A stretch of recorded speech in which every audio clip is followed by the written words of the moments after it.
traveler.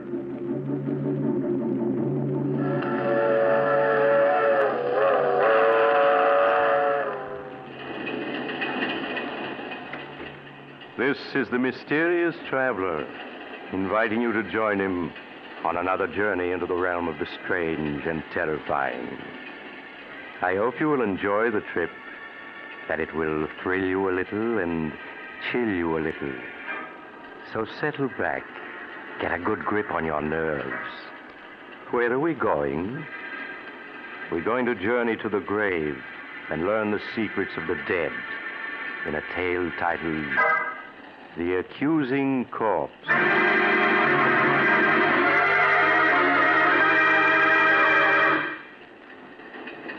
Some years ago, when I was a county coroner, I was called in on a most interesting case.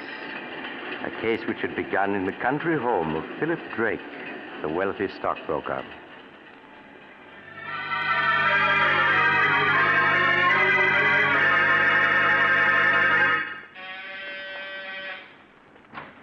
Roger, thank goodness you were able to get here in time. I left town right after I received your call. What's wrong, Philip? You sounded so upset over the phone. It's Vivian.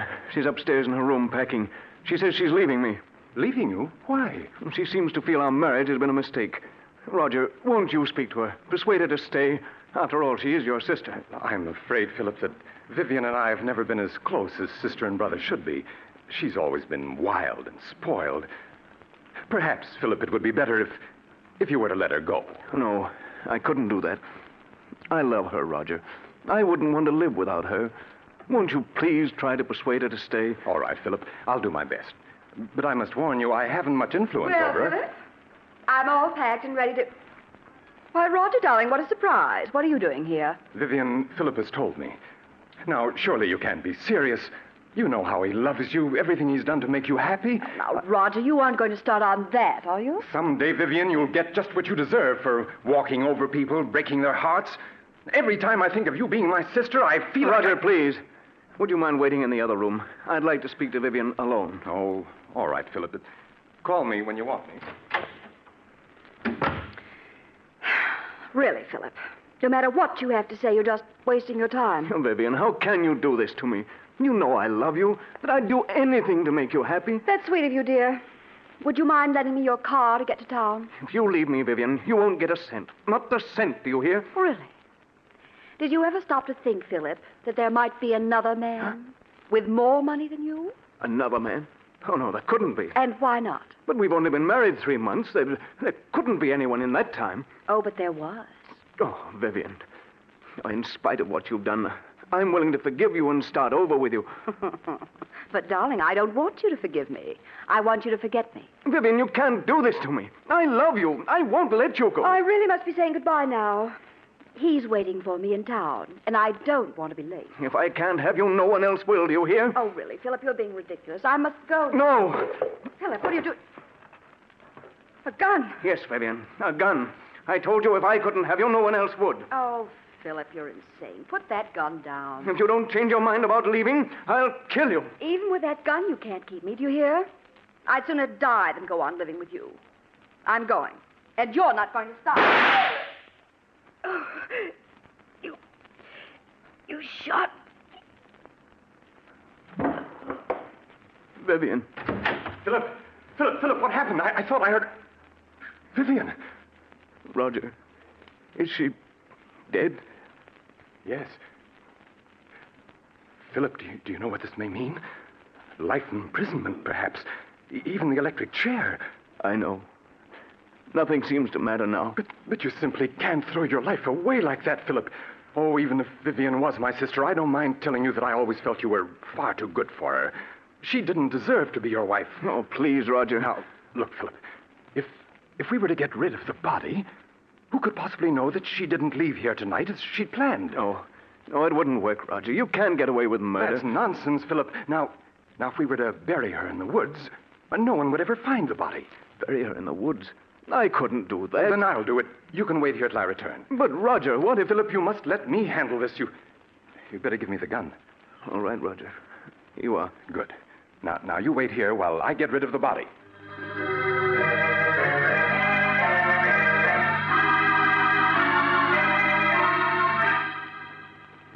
Philip watched, spellbound, unable to say a word, as Roger picked up the body and left the room. As Roger, carrying his burden, passed the gardener's shed, he picked up a shovel. In a few moments, he reached the woods which began at the rear of the house and extended for miles. He carefully made his way through the forest underbrush until he was well out of sight of the house. Then he stopped and looked about. I think this is quite far enough. I think you can put me down now, Roger. I'm tired of being carried like a sack of potatoes. All right. There. Well, let me congratulate you on your performance as a corpse. Do you think he suspects anything? Of course he doesn't. He's positive that he shot and killed you. You've got the gun, haven't you? Well, certainly I've got it. You don't think I was going to let him discover that the bullets had been removed and blank cartridges substituted, do you? Oh, no. Not you, Roger. You always know what you're doing. I always try to, my dear sister. You don't think Philip will give you any trouble, do you?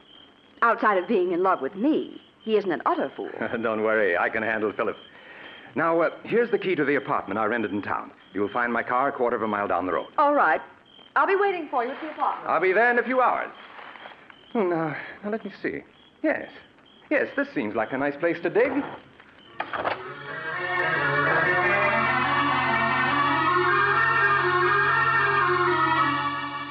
The next morning, Roger called on Philip at his office. With a calculating glance, he noted that Philip's eyes were bloodshot, that his hand trembled as the two shook hands. How are you, Philip? I couldn't sleep at all last night. I kept thinking of Vivian. And what if her disappearance is noticed? People begin asking questions. Now, all you have to do is tell them that Vivian left you and you don't know where she is. Or things like that happen every day. You've been very helpful to me, Roger. If ever I get a chance to repay you for it, rest assured I will. That's very good of you, Philip. Truth of the matter is, you could do me a favor if you would. Of course. What is it? Well, I'm in the midst of a business deal, and I find myself a little short of capital. If you could lend me some money, I'd appreciate it. Oh, certainly, Roger. How much do you need? 20,000. 20,000? That's quite a lot. Naturally, Philip, if you feel you can't lend it to me, I'll go to a bank and try to borrow it isn't that I can't lend it to you, Roger. It's just that the amount surprised me. Shall I make the check out to you? Yes, if you please. All right. I can't tell you how much I appreciate this, Philip.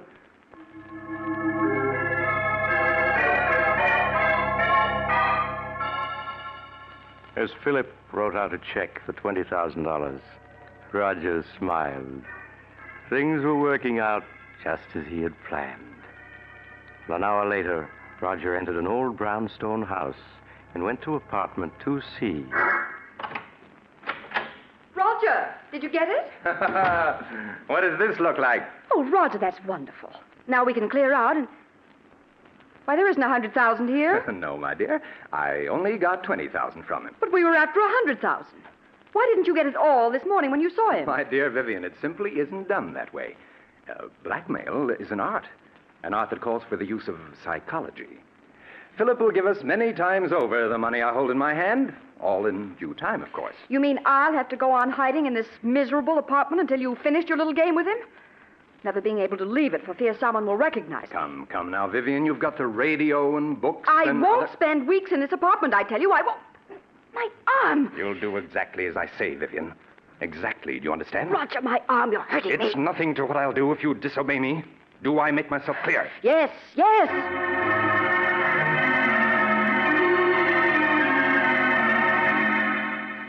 A week passed. A week in which Roger patiently bided his time. For time, he knew, was working on his side against Philip. Then one morning he called on Philip at his office. Good morning, Philip. How are you? How do you expect me to be? This past week I've been able to think of nothing but Vivian and what happened that night. Philip, you must stop brooding over it. Whatever happened was her fault, not yours. Yes, you're right. Perhaps what I need is a vacation. Yes, of course. A trip would do you a world of good. And if I could afford it, I'd go along with you. You mean you haven't any money? I'm afraid not, Philip. That's what I've come to see you about. I must have $40,000 at once. 40,000? Yes, I know it's a good deal of money, Philip, but without it, I'll be ruined. Well, naturally, I want to help you, Roger, but 40,000? If I don't get the 40,000, Philip, it may mean prison for me. Now, you wouldn't want to see that happen, would you? Well, of course not, Roger, but... After all, Philip, I saved you from prison.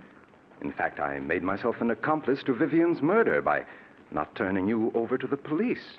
Well, yes, I know, Now, but... you could hardly expect me to remain loyal to you if you weren't willing to help me, could you?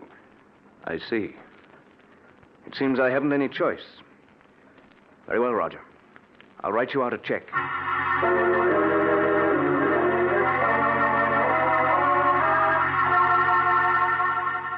Roger's eyes gleamed in amusement as he accepted the check from Philip. There was no longer any doubt that Philip understood him perfectly. Things were working out exactly as he had planned. Later that day, Roger went back to the old brownstone house. There was a smile on his lips as he entered apartment 2C. Look at this. $40,000 in cash. Oh, Roger. Now, wasn't this worth staying in hiding for, Vivian? And there's plenty more where this came from. Who could that be? You better get behind that screen. No. All right, Roger. Yes? COD for Miss Brown. It amounts to $64. Oh, you must be mistaken. There's no Miss Brown here. This is the address she gave. It's in care of Mr. Roger Martinson. That your name? Why, yes, but I don't know any... Those packages are for me, Roger. How much did you say the COD was? $64, miss. Oh. Here you are. Thank you, miss. Here's your receipt. Goodbye. Goodbye. When did you buy those clothes? This morning? You mean you went out shopping in spite of what I told you? Well, I was sick of being cooped up in this apartment day and night. I had to do something for a change. And what of my plans? You risked everything with so much at stake. Roger, stop looking at me like that. I tell you, I couldn't stand being cooped up in this apartment any longer. But I gave you orders to stay here. Well, I won't. I want you to get the rest of the money at once so we can clear out. And if you don't, I'll go shopping whenever I feel like it. You can't make me stay here. You'll do exactly as I say, Vivian. I won't allow anything or anyone to interfere with my plans. I've worked out every step perfectly, and there isn't going to be any slip-up.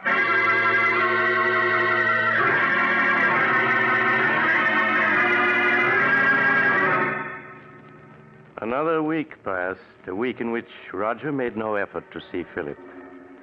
Then early one evening, he got into his car and drove out of the city to Philip's home in the country. Oh, it's you, Roger. Come in. Good evening, Philip. Oh, where are the servants? This is their night off. Oh. You're not looking well at all, Philip. You shouldn't remain in this house by yourself. What difference does it make where I am? Wherever I go, the memory of that night follows. It's hard to believe that it was only 2 weeks ago tonight that I killed her.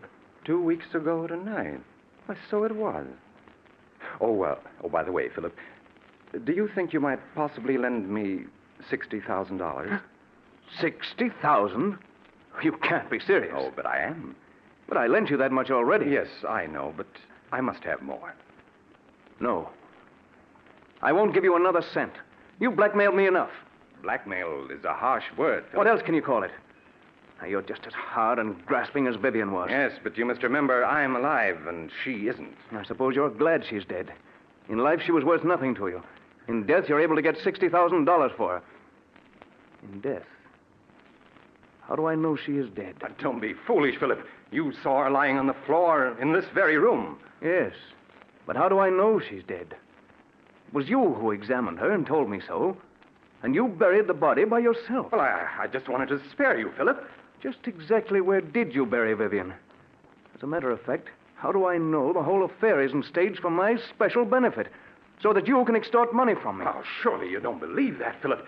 Why, you shot her with your own gun. Yes, and you took the gun away from me immediately after the shooting. Suddenly, that whole affair is becoming very clear to me. I tell you, she's dead, Philip, and buried out in the woods. Then I want to see the grave and the body you say is in it. But this is ridiculous. I won't go searching for a grave in the middle of the night. You shouldn't have to search for it, Roger. Not if you really dug one. Come along. We can pick up a shovel at the tool shed. I won't do it. I said come along, Roger. Oh, Very well. But I'm not certain I'll be able to find the grave. After all, the woods is fairly large, and it's been 2 weeks since I buried her. That's all right, Roger. We'll stay out there until you do find her.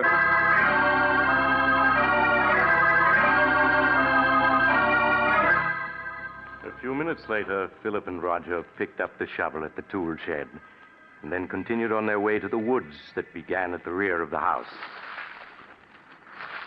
Neither of the men spoke as they entered the woods. Roger leading the way with a flashlight. Several times he stopped, trying to get his bearings, then plunged on again, hoping to find a familiar landmark. It became apparent that Roger was growing less and less sure of himself. Oh, the grave is someplace around here. I'm certain of it. Perhaps we ought to come back in the daytime. It might be easier to find it then. I know, Roger. You shouldn't have any trouble finding it now, if it exists. It does exist, I tell you. It's just that the woods are so confusing at night. Everything looks so different. Just keep on searching, Roger. Well, perhaps this is the spot. It looks something like it. Well, is it or isn't it? I don't know. It looks like the place where I buried her, and yet I'm not certain. There's only one way to make certain, and that's to start digging. Here's the shovel. But suppose this isn't the spot. Then we'll dig somewhere else. In fact, we'll dig up the entire woods if necessary. After all, you're certain she is buried in the woods, aren't you? Go ahead, Roger. Start digging. Oh, very well.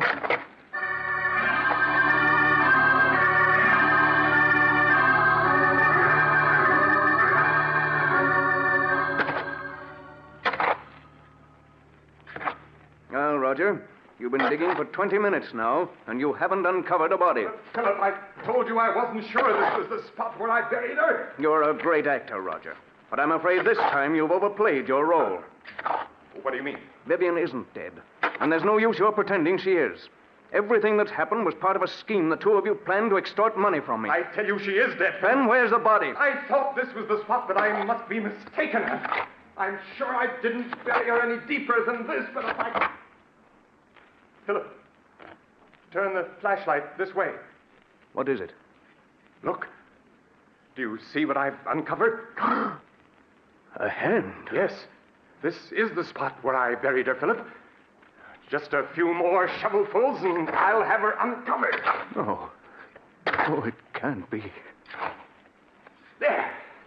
There you are, Philip.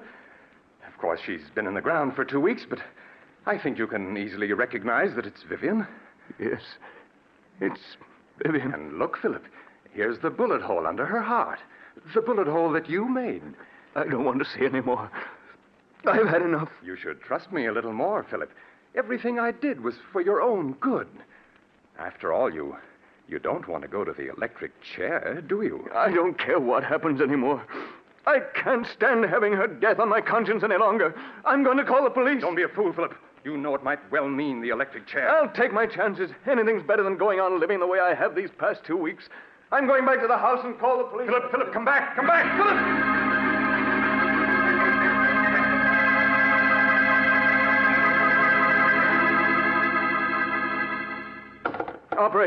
Operator! Philip, wait! Wait, don't do anything foolish. No, you cut me off. Take your hands off that phone, Roger. All I want you to do, Philip, is to listen to me for a few minutes. At the end of that time, you may do as you please. Now, that's fair enough, isn't it? Nothing you can say will make me change my mind about calling the police. Listen to me first. Then if you still want to call the police, you can. Now, please put the receiver down, Philip. Yeah, that's it. Well, what do you want to tell me? Well, do you mind if I mix myself a drink first? It's been a rather difficult evening. Very well. Oh, well, what about one for you, Philip? You look as though you could stand a drink. No, thank you. Oh, nonsense. It'll do you good. What is it you want to say to me, Roger? Huh? Oh, yes, say to you. Oh, yes. Yes, of course. Here's your drink, Philip. Thank you. Well, now, what shall we drink to? We'll drink to your good luck, come what may.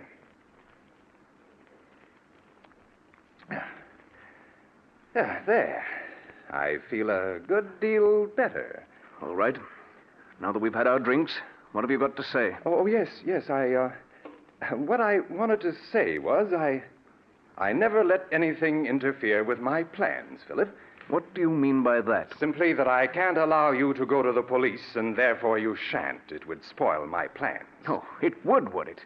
Well, I'd like to see you stop me. I have, Philip. In a very little while, in fact, in just a few seconds, you'll be dead. Dead? What are you saying? Yes, Philip. The drink I mixed for you was poisoned. Poison? Aren't you finding that it's becoming difficult to breathe? Oh, no. You couldn't have. My throat. It burns. Yes, I know, Philip, but it'll all be over in a matter of seconds. Now, I see it all. You might... Yes, Philip. Just a week ago tonight, she died according to plan. Call the police. Joe. I'm afraid, Philip, that you haven't the strength left to reach the telephone. I will.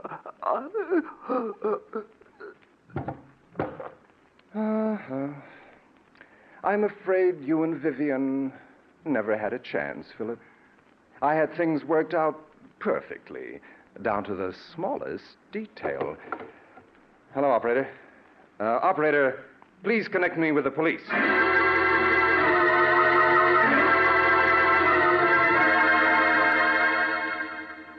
It was at this point that I was called into the case.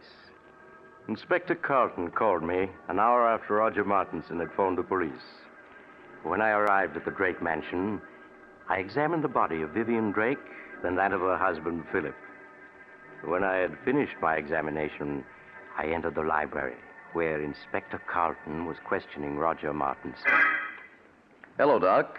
Oh, Doc, this is Roger Martinson. Mr. Martinson, this is Dr. Smith, the county coroner. How do you do? Hello. I'll be with you in a few minutes, Doc. Just stick around. Now, Mr. Martinson, you were telling me how you came to this house 2 weeks ago tonight to see your sister and found that she was gone. Yes. Yes, my brother-in-law, Philip, told me that she'd gone on a vacation.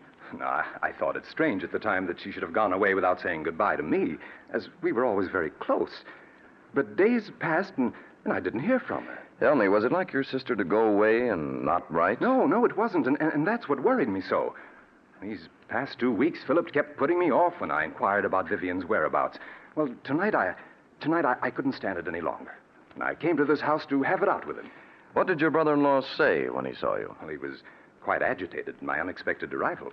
When I couldn't get any satisfaction out of him regarding Vivian, I threatened to go to the police. Then he broke down and confessed that he murdered Vivian. When did he murder her? He told me that he'd done it 2 weeks ago tonight. Why, that was the very night I'd come here to see Vivian, and he told me that she'd left for a vacation.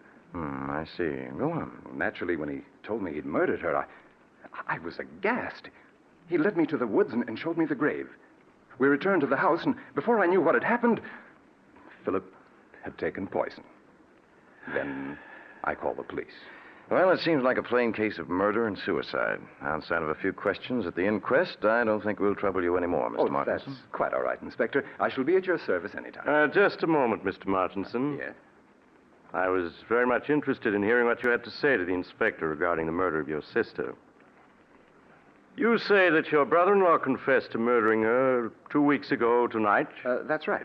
That would be April 2nd, wouldn't it? Yes, that's correct. Then you never saw her alive after the night of April 2nd? Why, no, of course not. What are you getting at, Doc? Please, Inspector. Mr. Martinson, would you mind telling me where you live? At 425 West 107th Street. Tell me, were some clothes delivered to that address in your care a week ago today, April 9th? Clothes? Yes. To be exact, a woman's sports suit, which cost $64 and arrived COD. Why, no. You're lying, Mr. Martinson. I have in my hand a slip of paper that not only proves that you're lying, but that will send you to the electric chair. Doc, what are you saying? Yes, Inspector. Mr. Martinson's plan was perfect, but he slipped up badly. He forgot to search Vivian Drake's clothing before he buried her.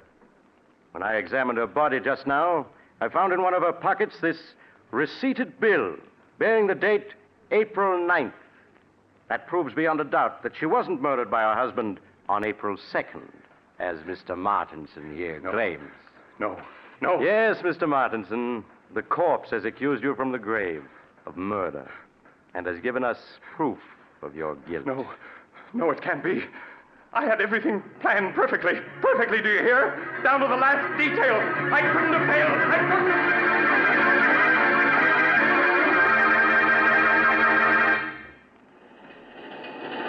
This is the mysterious traveler again.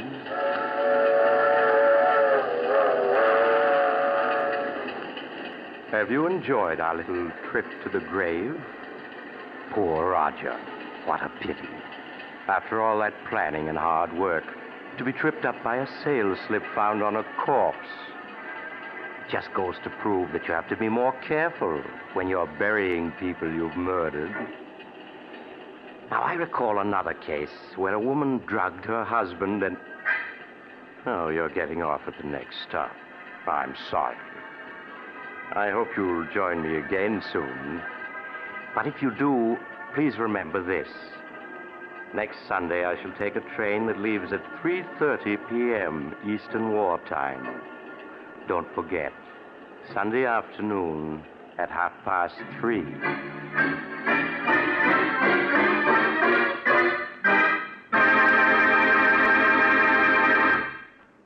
You've just heard Chapter 20 of The Mysterious Traveler, a series of dramas of the strange and unusual brought to you each week by station WOR. In tonight's program, The Accusing Corpse, Don Randolph played Roger. Also featured were Maurice Tarplin and Philip Clark. The Mysterious Traveler, written by Bob Arthur and David Cogan, is directed by Jock McGregor. Original music was played by Doc Whipple.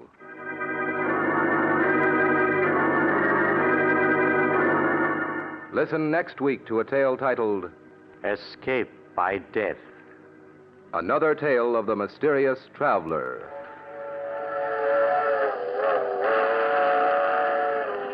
The Mysterious Traveler is presented by WOR Mutual every Sunday over most of these stations. This is Mutual.